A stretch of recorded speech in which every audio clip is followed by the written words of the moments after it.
Hello and welcome. I've had this Petrol, nearly a year now, and ever since I've had it, it's always really smelt of petrol. You can take it out and use it, bring it back, and it stinks the garage out. So today I thought, let's have a look and see what I can do. First of all, we have to take the seats off and the grab rail, and then basically the rear fairing, unscrew that, and then obviously it will then show us the actual bottom of the petrol tank. Now I'm just going to zoom in on this, just have to wait for it to focus. And them two screws there, okay, one we see all the white stuff around it. Well, that yesterday was all soft basically, like foam. I thought, where the hell is that? So anyway, I just checked the tightness of the screws, and yeah, they're a little bit loose, so I've just tightened them up, and this morning they're dry, so hopefully that might have cured the leak. Who knows?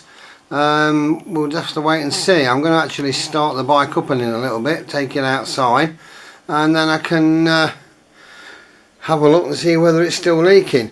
I did look on YouTube to try and find a solution for it, but no one had actually listed it, so I thought, right, okay, I'll do a video of my own. So stay tuned, and we'll carry on this in another hour or so time when it's had a chance to have warmed up a little bit and see what's what. Okay, see you in a bit. Bye. Well, welcome back. I've basically tightened all those screws up there, which you can see, and took it outside, gave the engine a good run, got it nice and warm, and so far no leak. Hopefully the job's done.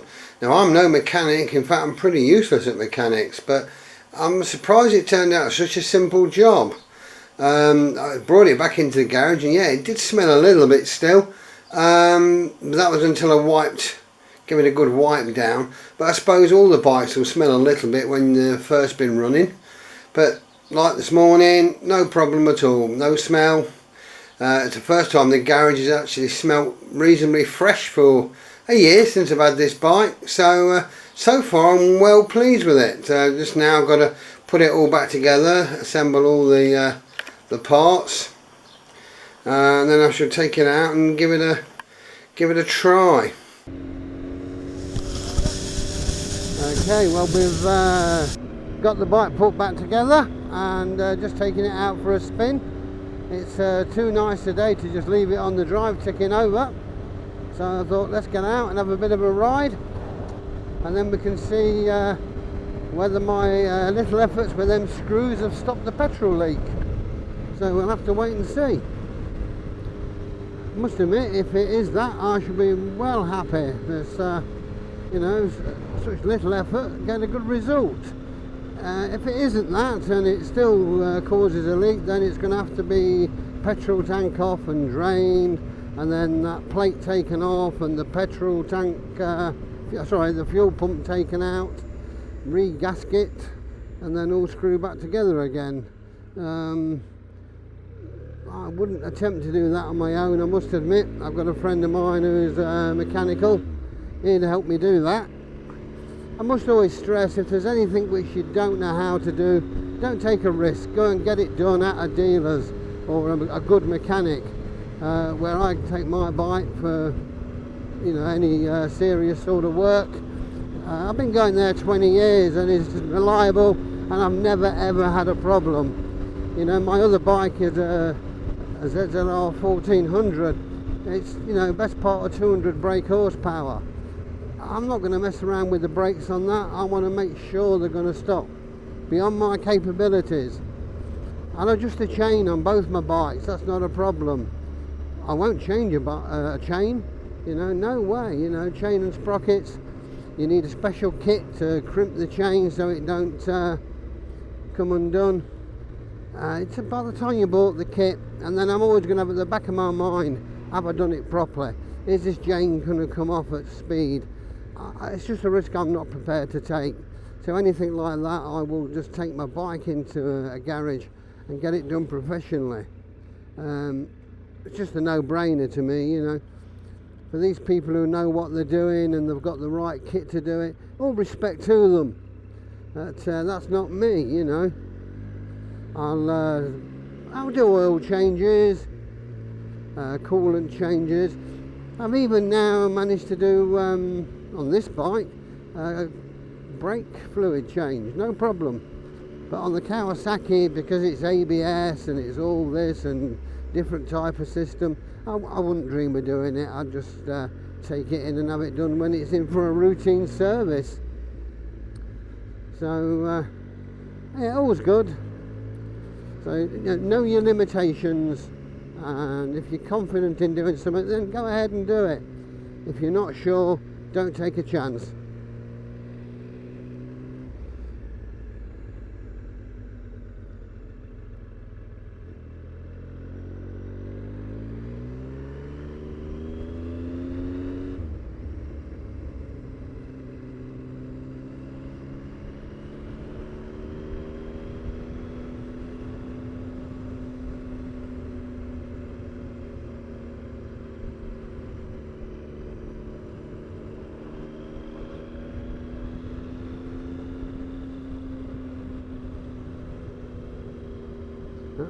Good signal, at least everyone know where you're going. He's obviously seen a bit of scrap in someone's doorway and just swerved across the road, because I'll probably get about £1 for that, you know. Anyway, it's a nice day for a ride.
I was planning in 2 days' time to go and have a ride up to Scotland, all the way up to Loch Ness, do a bit of Nessie spotting, and then ride up on the east coast of the UK, across the top of Scotland, or across Loch Ness, and then back down on the west coast of England. But sadly, it's all forecast like horrible rains and flood warnings. And now, I'm not a fair weather rider. You know, when I was teaching all last weekend, it was absolutely throwing it down and I got soaking. But at least at night, you know, you can go home and get changed, get a spare set of motorbike clothes. So next morning you're not putting the same wet clothes on again. But on a trip as long as that, you know, I want to do some videoing, and yeah, I want a bit of nice weather. I don't mind the odd shower or getting a bit of a soaking, but not when it's going to be every day, day in, day out. No sunshine, dull skies. Nah, it's a lot of miles to do. By the time you've paid all your hotel fees, it's not a cheap thing to do. So I'm going to postpone that for a couple of weeks and see how the weather changes. But obviously if we do go up there, I will be certainly making some videos of my journey.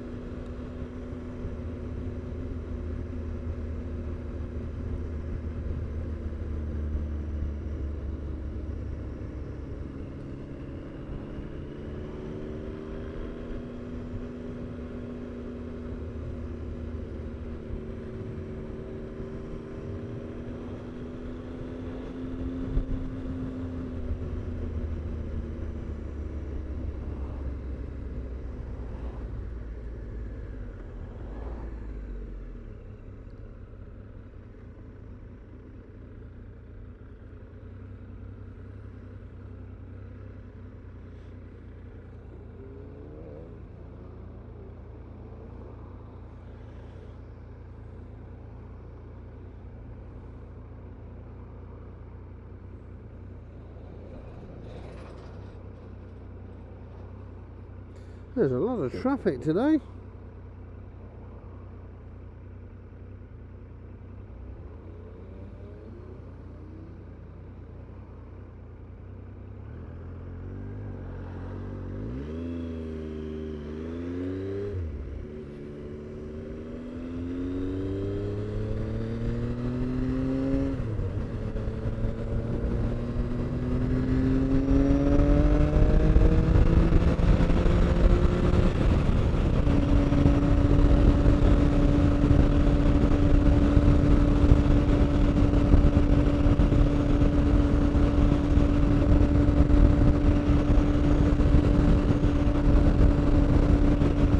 As I'm out this way, I'm going to be heading to one of the probably more famous biker pubs in the area.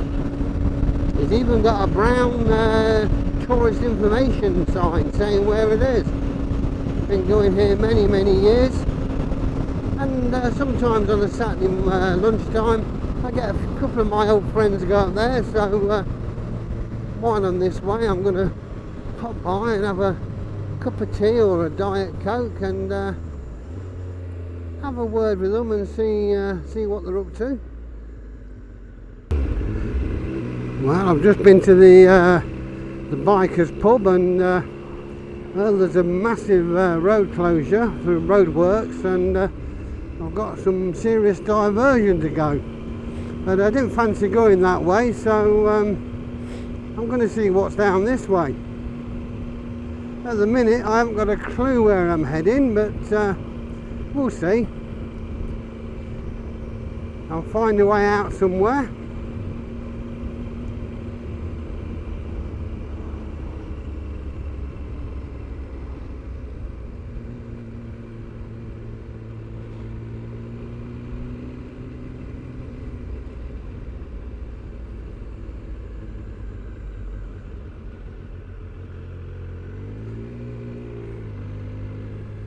It's always good to discover new roads, find different routes.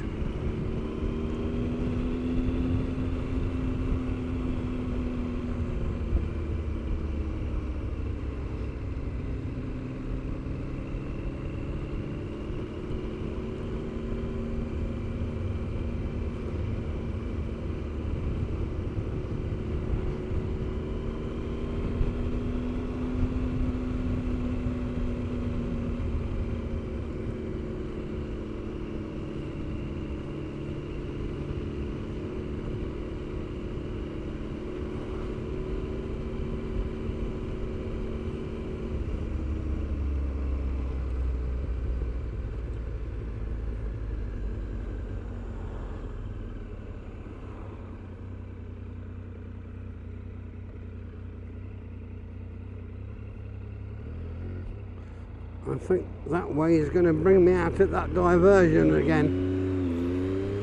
I don't think I've gone far enough round to avoid it yet. So we'll have a look and see what's down here.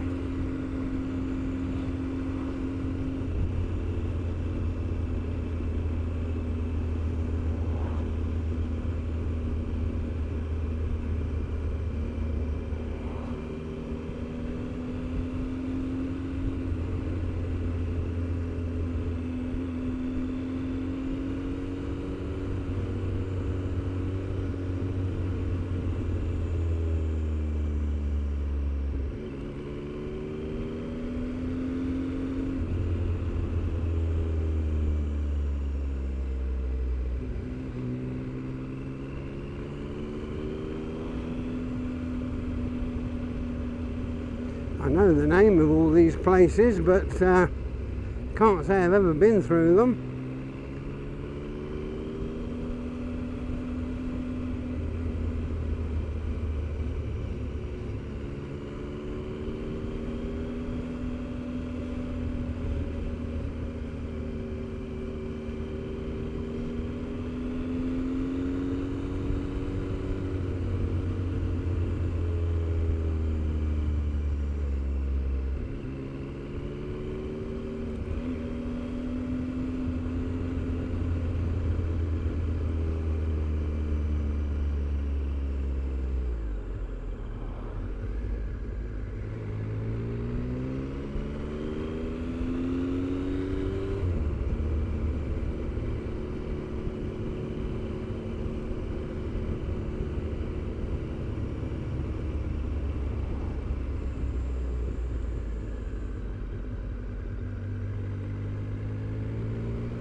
Well, I don't really want any of these, but as I say, if in doubt, turn right.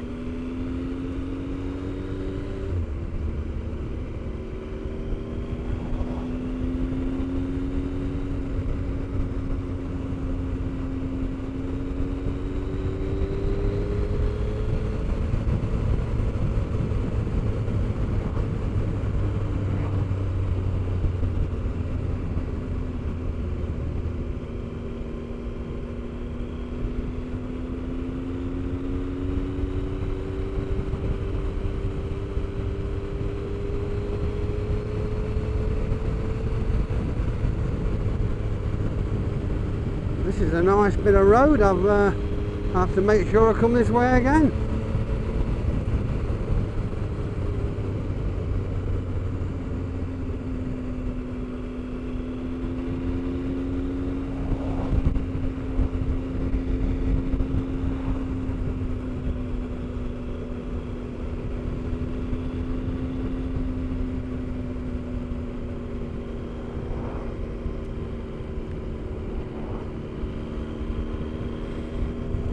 Come on, mate, it ain't Sunday.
Sure if I'm going miles out my way here, but oh well, who cares? Now in a car I'd be moaning and groaning, oh, I've got further to go. And when you're on a bike it's all different. It's all part of the fun of the ride. I know this wasn't the way I wanted, but oh well. We'll be able to find a way back somehow from here.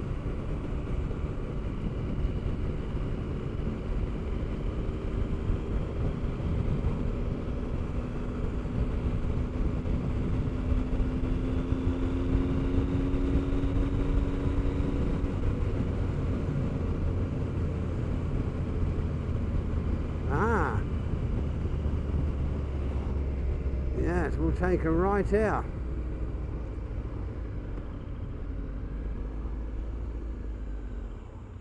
And that is definitely going to send me in the right direction.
One thing that's fun about the old speed triple is the fact it's a triple. You know, you do get that low ground grunty torque. Does make the fun, well, the bike a lot of fun to ride, you know.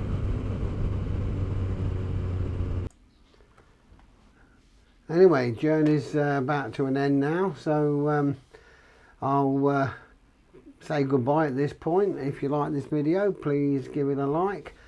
Even better if you could subscribe, that would be absolutely fantastic. So until the next time I upload a video, I wish you all the best, safe riding, and bye bye.